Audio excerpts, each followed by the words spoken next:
What's up, everybody? You already know who it is. Faith in the Strat. I'm back at it.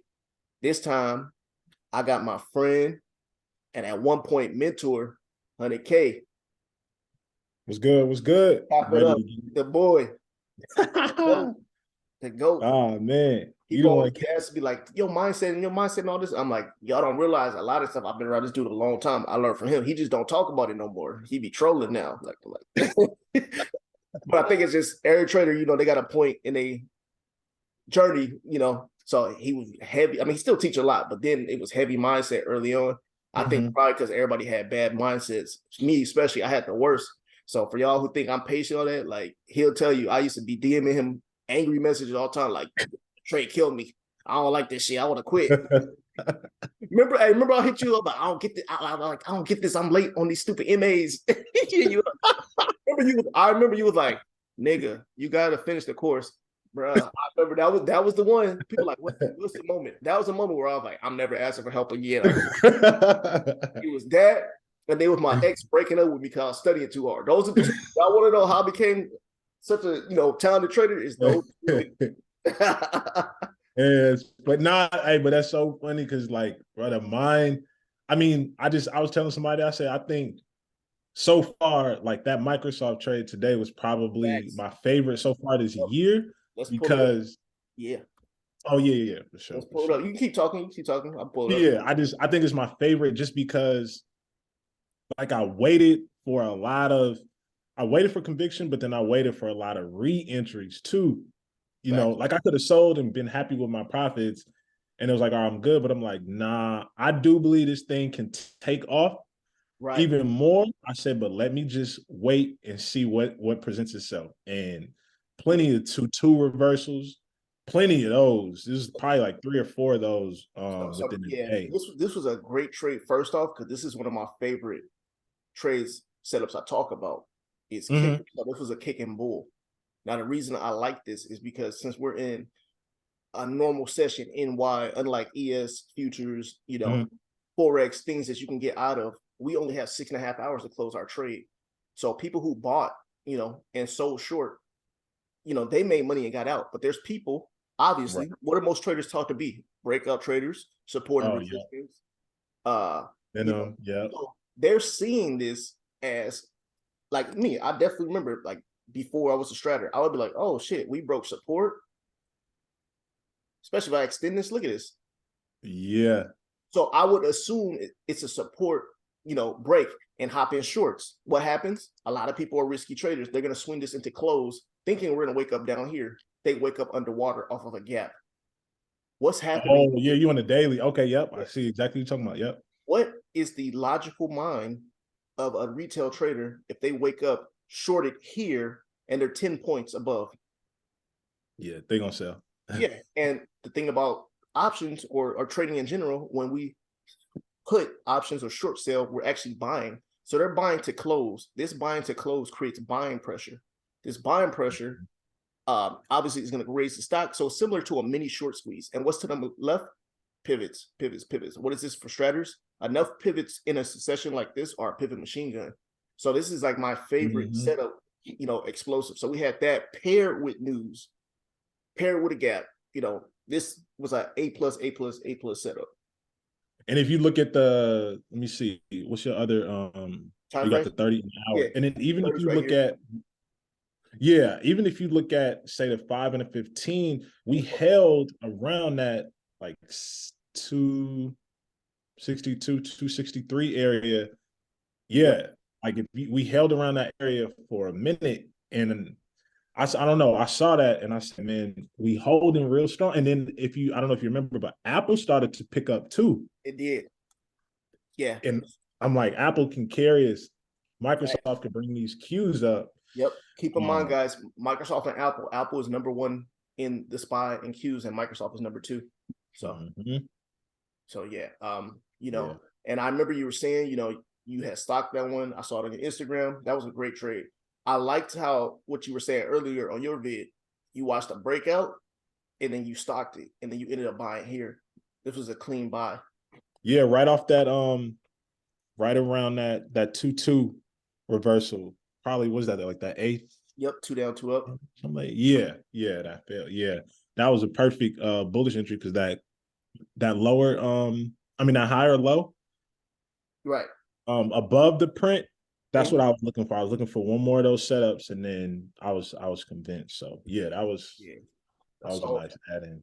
you guys know, if you're in my Discord, shout out obviously my Discord, shout out to 100k's Discord. I'm in there too. But the video I did for y'all, I was talking to them because I did an ICT basis. One thing I talked about was absorption. We saw this strong sell with these sell candles, but that sell got countered, and you can see right here it just floated on air. So that's another strategy I use. This one isn't the best example because we didn't have a strong, but have you ever seen, like, like this candle, right? This candle created a strong red bar. Yep. For seller's value. My bars are black because I like, color coordinated. This strong, when you start to see a strong sell like this, especially if you see sell volume coming in, normally if you're bearish, this is the start of a bearish trend. Right. You can tell me right away that it's going to fail. The moment we saw it, it instantly started to get countered by green bars. So the best case scenario is if we had a really long black bar push up and then it floated, because that tells me in the market there's passive buyers that we can't see that are absorbing shorts. So just a pro tip, But wait, Yearn, can I ask you a quick question? Sure. You said somewhere over there, you said that something about fail. You said that all the selling pressure. Huh? Are you talking about fair value gap? No, you said something like those two strong sellers bars. Those right. Yeah. Yeah. You said like these candles, like these strong selling candles, normally have a bearish, a very large spiked candle that comes with them. Oh, right. Yep. Yeah. Oh, yeah. I mean, and that matches the volume right there too. It matches up with the anatomy too. Facts. Like when we look at ES, I use it all the time for ES. Let me see if I can find one. It's I did a live for them on ICT, and they was, that was one of the tips. I usually don't tell people that, but I might as well. Some of shit I got to keep private. Sorry, y'all. I can tell y'all everything. You give them all the game. Yeah. So like right here, this sell, obviously, you can see right here, regardless of what you trade, this is a strong sell. And you can see we're creating bearish PD arrays on the way down. So these are a bunch of, SIBIs getting created. You look here, what's happening? Seller volume. It makes sense because there's a strong sell. But when we come to the bottom, you're seeing this strong spike in selling volume.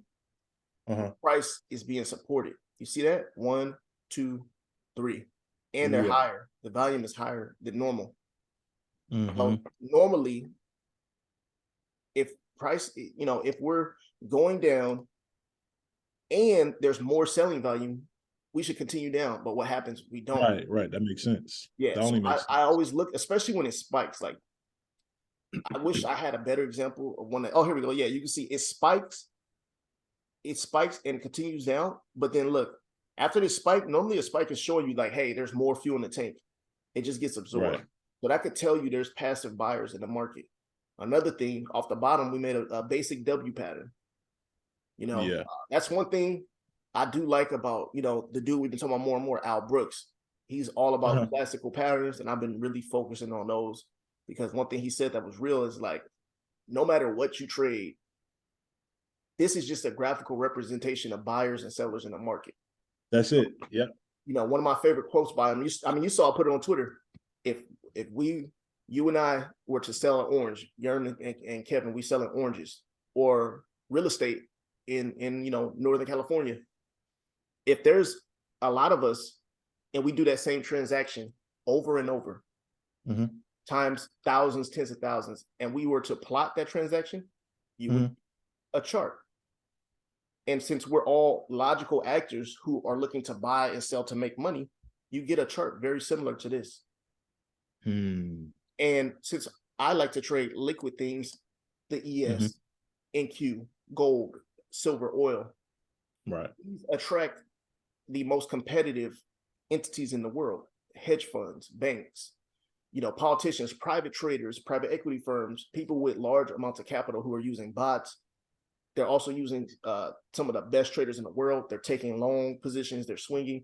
These people are very serious about their money. So since they're very serious, they're going to be very efficient with their buys and sells.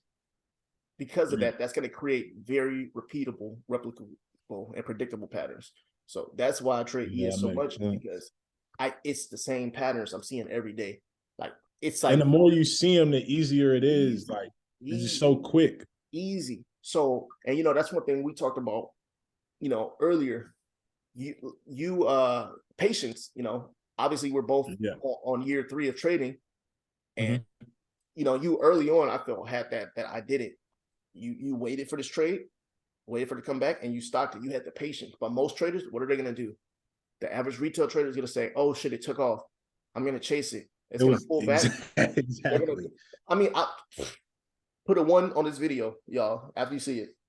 Have you done this? You out, came back, you kept doubling down, it chopped a little, you saw this red candle, because it's easy in hindsight, which is always why I laugh when people are like, oh, that's easy. I'm like, but did you take the trade? No, you didn't take the trade. Stop it. Stop the cap. These candles are doing something to you psychologically. When you see a strong, this candle is a doji, but at one point, you know, we opened and closed. So we opened and we came back. This candle was a shooter at one point, because you can see the body. You're already at a low. It stops, shooter. If we run this back, it looks like it's going to TTO down. I guarantee you, so many people right here saw this and thought it was this. And so I guarantee you, how many people have done that? And not to mention, it's on you sitting on a 2 to 5 minute time frame, so that's going to shake people out because of the noise. And that's another thing, because I saw y'all making funny comments, 100K in your Discord when I put the 1 minute. I don't know why. I was like, y'all got me effed up. But anyways, I'm using the 1 minute to analyze market structure, but my trades are based off of a higher time frame. I'm looking at. But you know what's crazy though, Yerin? I think I said something in the group today or yesterday. I've been using the 5 a lot, especially at open. Right. Oh yeah, especially. Yeah.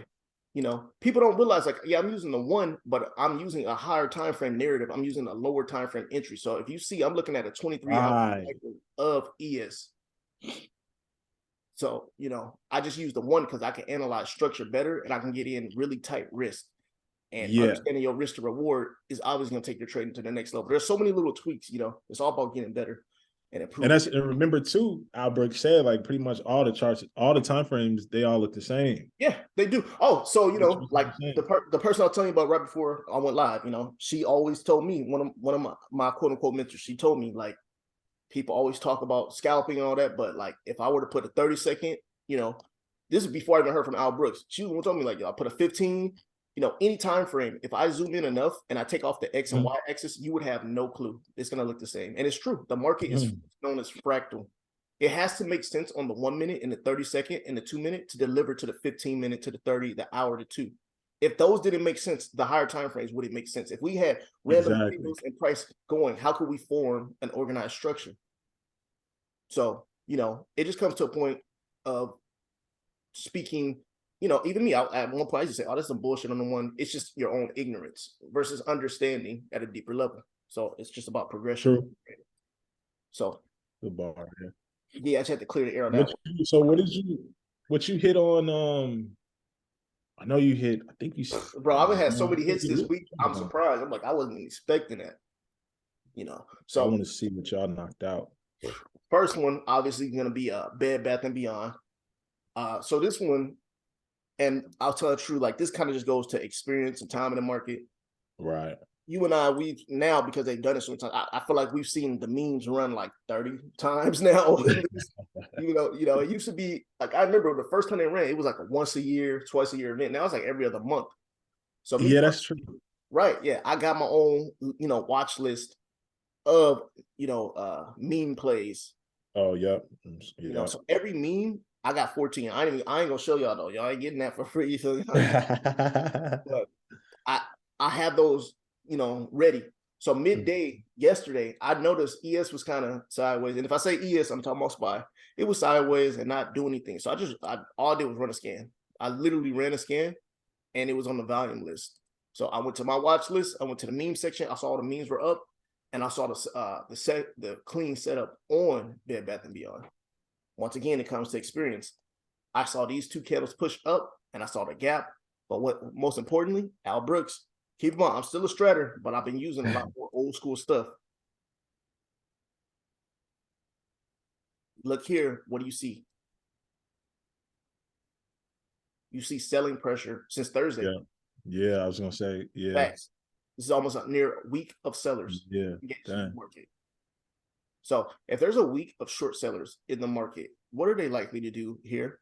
They're going to sell their position either by profit or by no choice of their own, because all this is a bunch of liquidity that's built up. So this is what, you know, they like to call trend line liquidity. Right. I've heard of that. Yeah. This is one of my favorite, you know, setups. I have probably 15 to 20 setups I use, and I probably have like 5 or so like really top tier setups that I feel like I could really size into. I noticed we came into this gap. I saw us gap up into this major daily gap. Yeah. And my thought was, the moment we trigger long here, this is going to start stopping people out. And this is where the strat comes in. What are these? These are just pivots. What's at these pivots? Yeah, you can see those. Yeah. What's at That's these not hard pivots? to see at all. Yep, you understand ICT is liquidity. So the strat, we call it pivot machine gun, but ICT, we understand this is just stacked buy side liquidity. So I knew as we ran these, we were gonna people were gonna have to exit their short positions and buy. And when you're in puts, you have to buy to cover. Right. So all I did, I was like, yo, and like I said, this is like one of my, I wouldn't say issues, but or just something I'm naturally not good at. It's focusing on a bunch of stocks. So I went back to all I was doing. But what I did, I measured the range of this breakout. So I just went in with a simple fib, and I said, let me get the high and low of this range, which you can see right here. Sorry, my fib is like hella invisible. I'm a minimalist, but you can see I measured the 50%. So with, you know, what we trade, ICT concepts, we look for an OTE entry, but I was like, you know what? I don't want to risk it, because I understand, and this is where experience in the market comes in. This is a high risk to reward trade. Me, I'm all about risk to reward, and I like to take tighter risk trades. So realistically, my normal setup, I would have missed this, because I like to look for something like this. Let me switch that on that, y'all. Okay. Here. So I'm looking for a trade down here, which is known as OTE, optimal trade entry. It's the deepest retracement. I've seen mention that acronym, OTE. Yep. The reason I like to do that, and this is something actually I learned from Alex Options. If I can get my risk tighter, the tighter I can get my risk, I can reduce my exposure to the downside while still having the same exposure to the upside. So I purposely will like watch as we're coming OTE, and I'll try and take the tightest entry and have the smallest stop possible. That way I can add on more sides. Because if you think about it, here, you know, I have a risk of 6 to 1, 5 to 1, and I have like, I'm risking 5 points.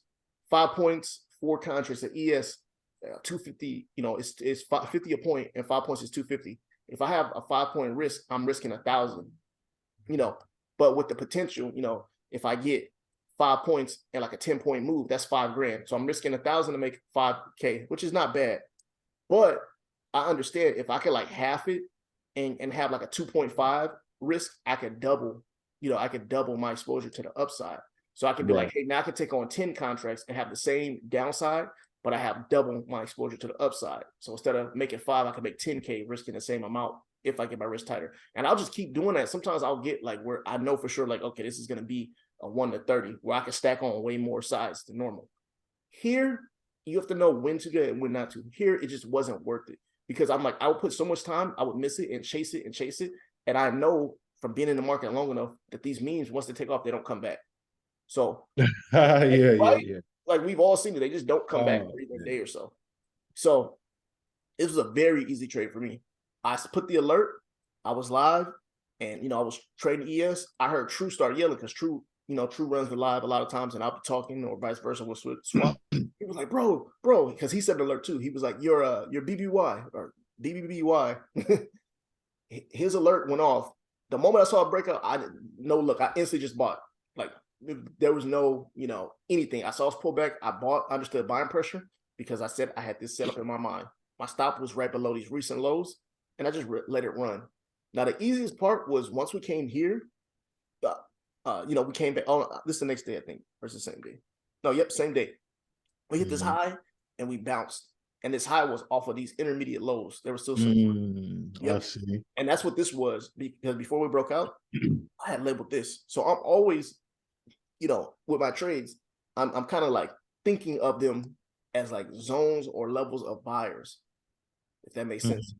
And I knew without even having TC on, as we're coming up, I'm like, whatever time frame continuity we had down, we're flipping the hell out of it aggressively. So I knew the buyers were going to slowly retake control of like day, week, and month. So all I did Mhm. after a while, I literally just went in and trailed my stop and watched the money. Watch the money. Can I cut you off real quick, Aaron? Sure.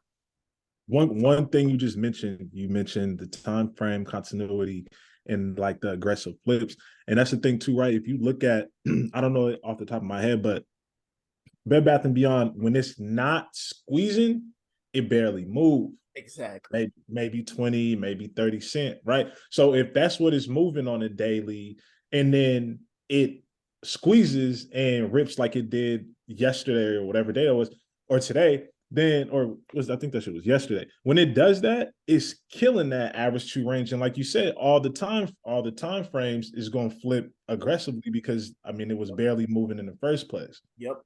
Yep. And there's something you guys have to understand too.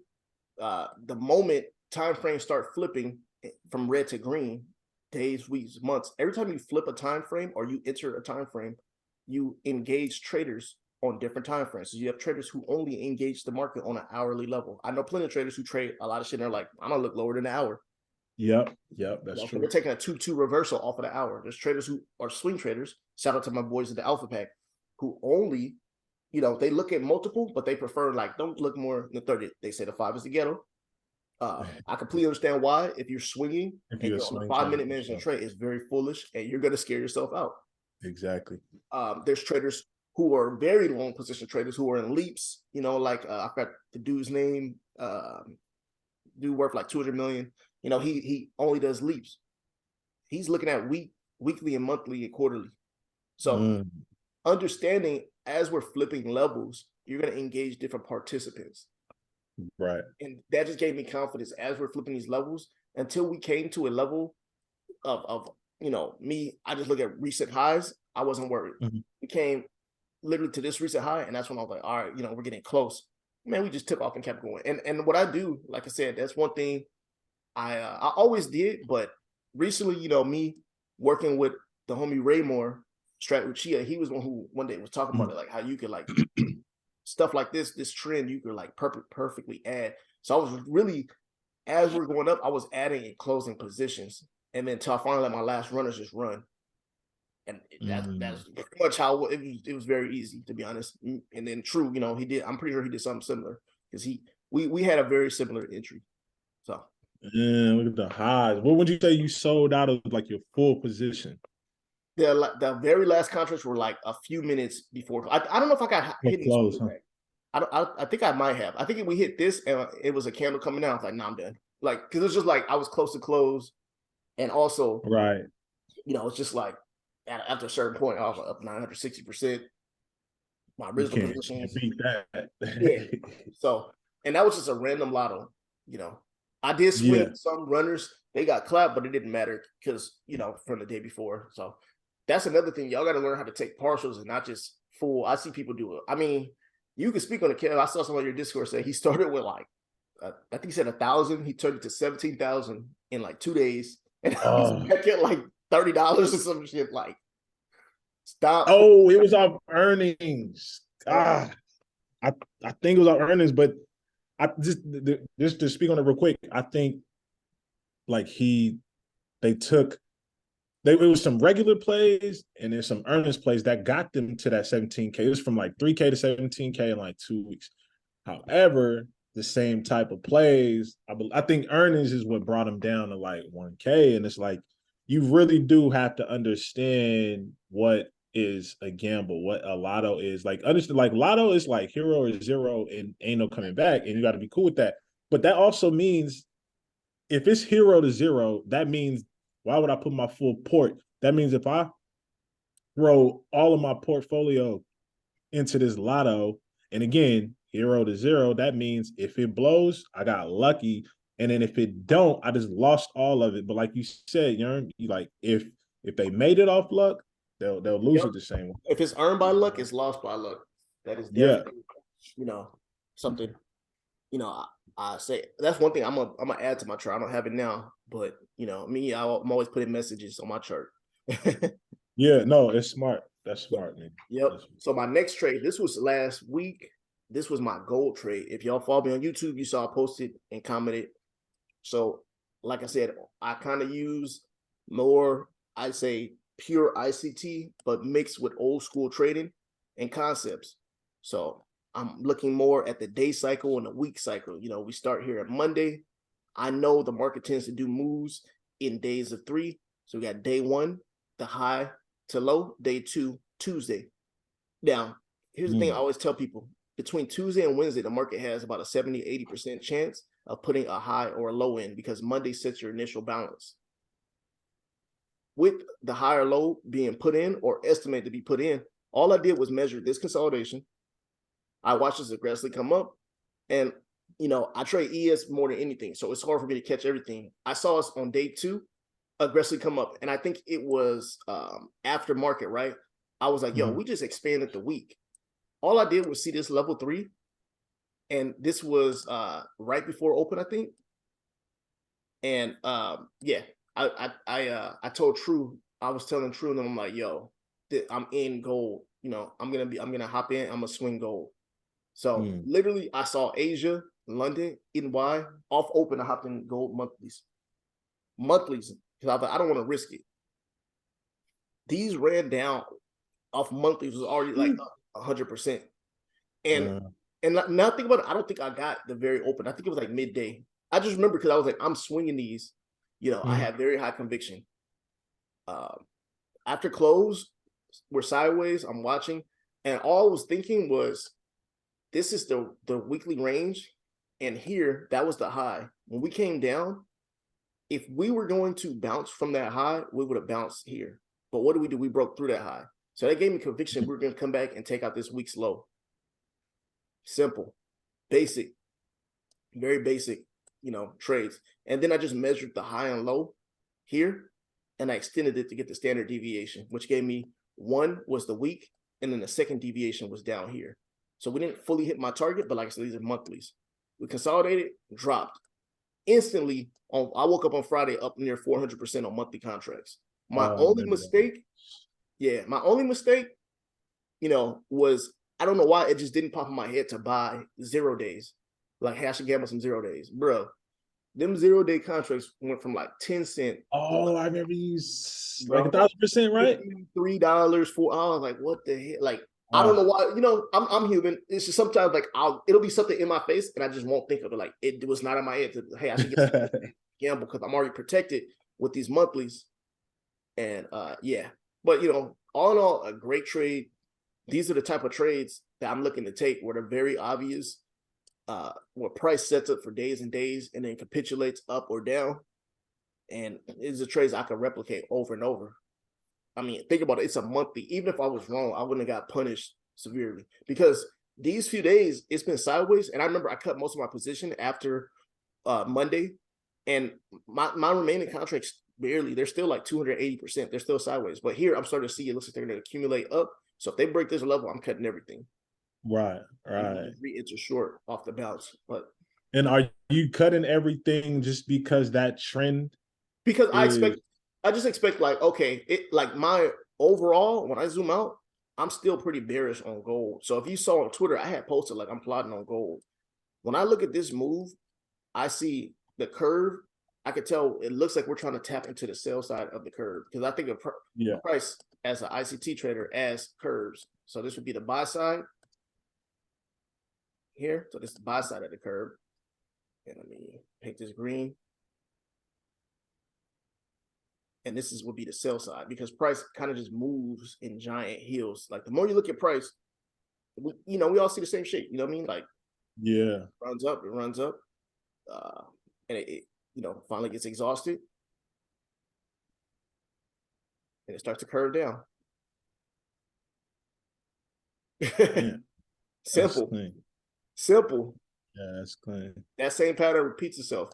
this pattern, these highs and all that, they Yeah. if you look at old school books, they call that like here euphoria before the drop. So like one of the most famous ones that was going on was Bitcoin. Remember how Bitcoin rallied to 70K? Yeah, that's true. Yeah. So the funny part is there's a this book I have. It's called, I think, Wonderful Delusions. They compare Bitcoin to what's called tulip mania. Tulip mania. It was like in the medieval times. So remember I posted on Twitter, nothing's new, all these patterns are old. Yeah. The same pattern, this happened, I think it was like in the 1600s. They the tulips, it was something they traded that somehow became, you know, a prize commodity. And it got to the point where the tulips were worth more than a house. Like just one tulip. As silly as that sounds. But you know, we have shit like that today. It made a similar pattern to this before it take to nothing. That's clean. That, yeah, I mean, It's all, like I said, rational human behavior and logic and people trying to make money. So that was second trade. My 2 or 3 I had today were okay, cool. Yeah, my two or three today we're gonna be gold. Hey y'all, Kevin gotta go. But I'm gonna finish up. Hey y'all, welcome back. Sorry about that. Kevin had to take off. You got me now. My next trade is gonna be obviously the crude oil bounce. Very simple trade. Came down to the broadening formation, and we took out major lows. So y'all can't see, but I had a bunch of boxes because I like to measure the range of these moves. But once I saw pretty much a deviation from the range, it was on and popping. Now when we go to the USO chart,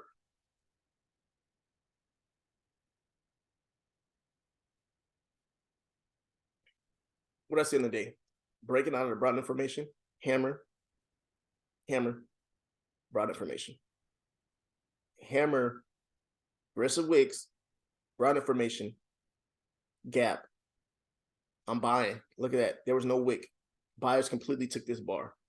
So the moment we open, like I think in 2 minutes, I bought USO contracts, monthlies and weeklies. Weeklies are up over 100%, and I think the monthlies are already up 70%. I still got a whole month with them. Very easy trade, tons and tons of magnitude. And yeah, like textbook setups, extreme deviations from the range. That's how I like to play. My last 2, trades or home runs. One was Zium. This was an easy news play. All I did was I happened to run a scan. I saw Zium was building volume. At the same time, I saw Zium's volume pumping, and I was just using just a regular trading view scan. I got an alert on my phone that they were laying off 15% of people. And as effed up as that sound, I got excited and I bought calls. So as it's going up, I think it was like somewhere mid here. I got in. I'm not gonna lie, I got in towards the top. I was a little late, but came down, dropped back. I'm up 80%.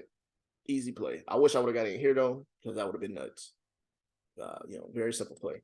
And then my last play, it's gonna be MU money machine, as my boy True likes to call it. This one I got in earlier.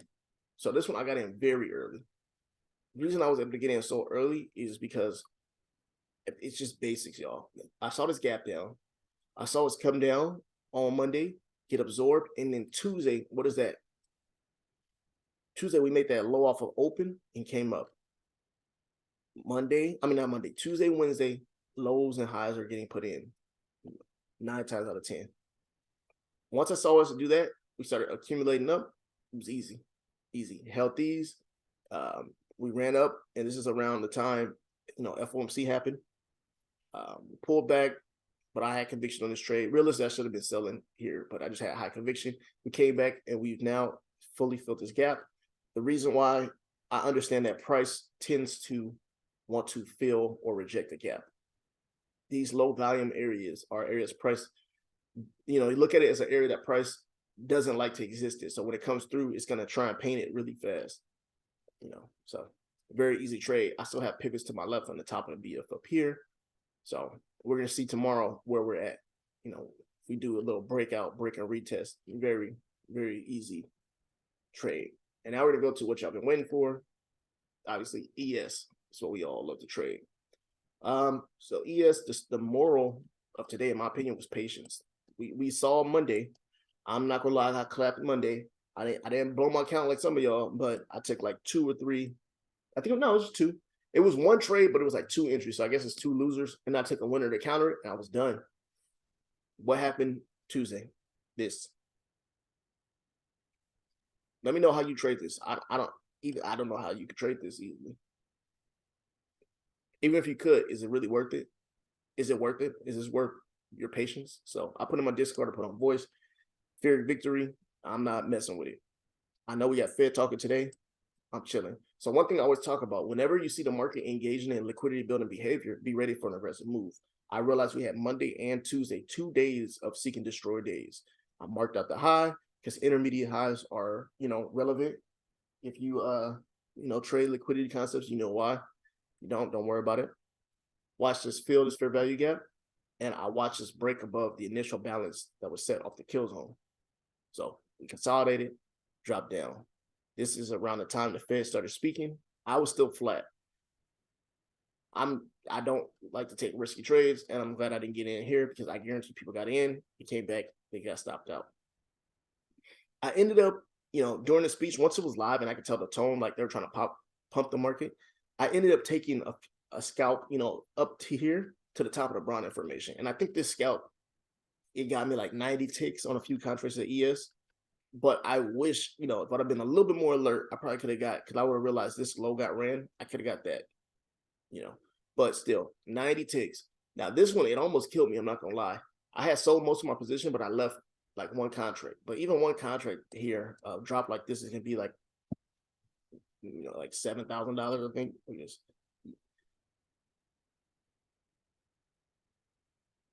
Yeah, it's a 70-point drop. So you don't want to get caught on the wrong side of that. It's gonna be like almost 4K. Once I saw price start to fail right here, as you notice, price starts to make like an upside down V. I realized we're coming to the brown information. I cut it. Now I don't know why. Like I said, it's just human nature, I guess. Even me, sometimes I'll know what price is doing, but I won't think to take a trade. But I think it's also my mindset is set to like, I don't like to just trade the trade and take every trade. I'm like always like, hey, I need my setup. But low key, this was kind of an A+ setup because we ran into the broad information off of, liquidity. The money is now here. They need to deliver the money back here to the origin of the trade. This would have been an easy trade. You could have stacked a bunch of contracts, and got these points. So we drop down to the low.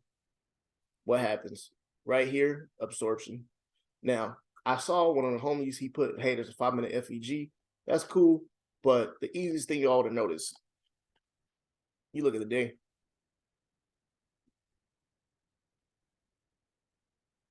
We came right into a previous day low. That's all I needed. Previous day low, and we also had an institutional zone right there. Came into this previous day low, institutional zone, and I was already ready to get long. I was like, you know what? I watched the first one. I'm not going to watch the second one. This one, I'm not going to lie. I took a loss down here, very small, because I got in too early, which is something I need to work on is, I don't know, I would say it's patience, but just the timing of the reversal. I knew this was the bottom, but I didn't know how low. So on options, I just bought. And that's what made options like this easier because I knew we can't go much lower. And worst case scenario, options can go to 0 and come back. Futures, if I'm wrong, they can just keep dropping. Or they could drop enough to margin call me and then bounce. So I hopped in on futures, and I think it was like this one. We came, ran up. I saw my position because I was like, this is kind of moving funny. Dropped down, ended up adding it to my position and restarting it. Now, when I look at the day, what I realized, I drew this after. I'm not going to cap like I drew it before. Because I had the top brown information because that's a much larger macro BF. It was a macro. But this bottom one, I didn't add till after when I was kind of reviewing the market. And then I have a much larger BF here.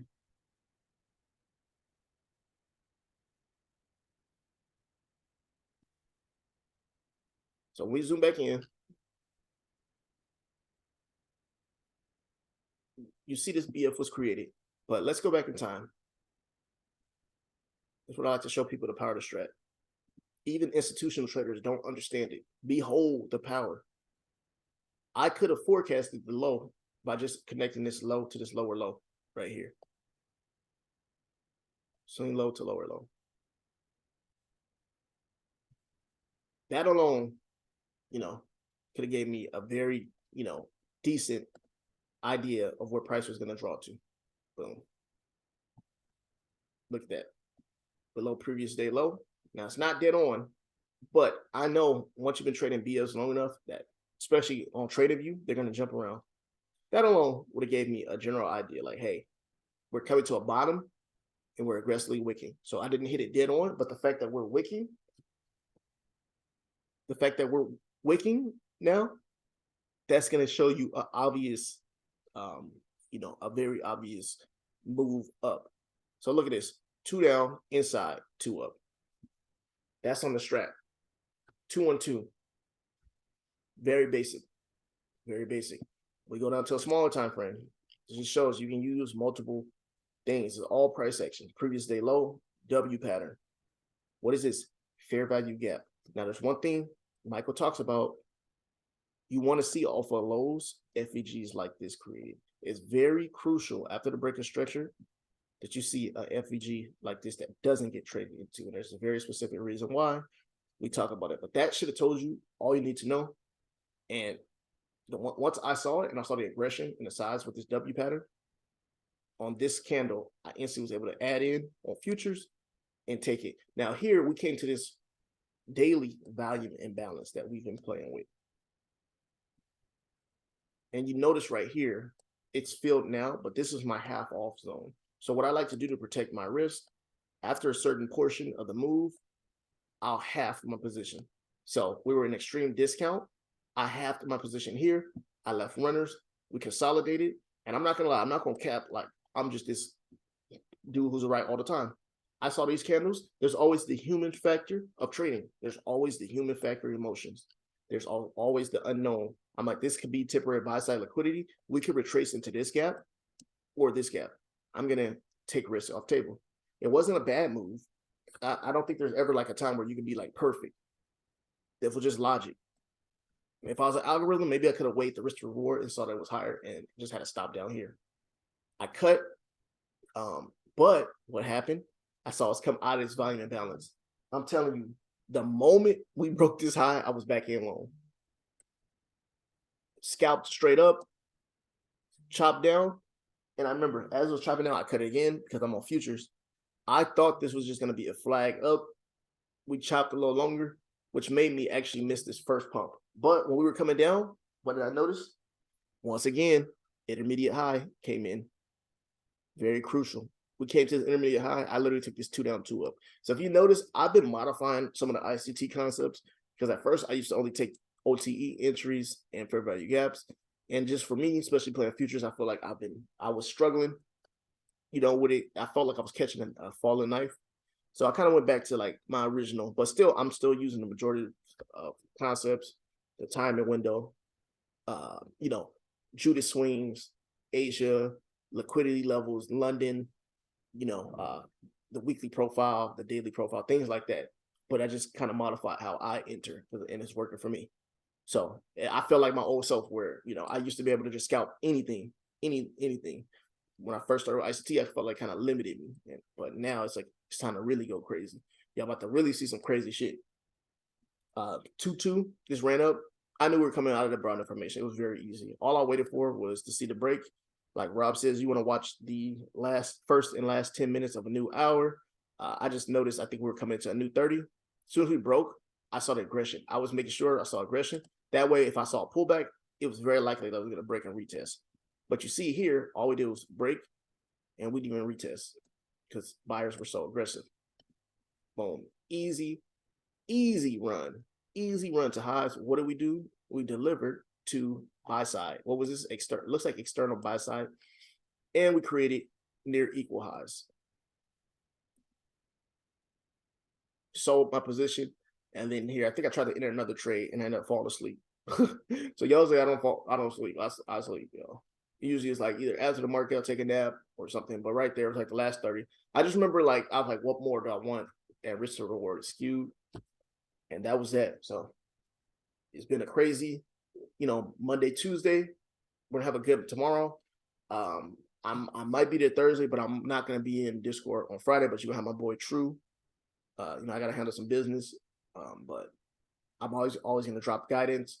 Shout out to everybody in the Discord. Shout out to Hungry Stratco. And shout out to my SPX mentorship because my mentees, they get the plan early and they really been going ham for beginner traders and smacking a lot of days better than me, because they're just focused. They don't have to teach or anything. So actually mentorship registration is now live. So if y'all want, if y'all need that, inquire within. All right, y'all. Have a good day.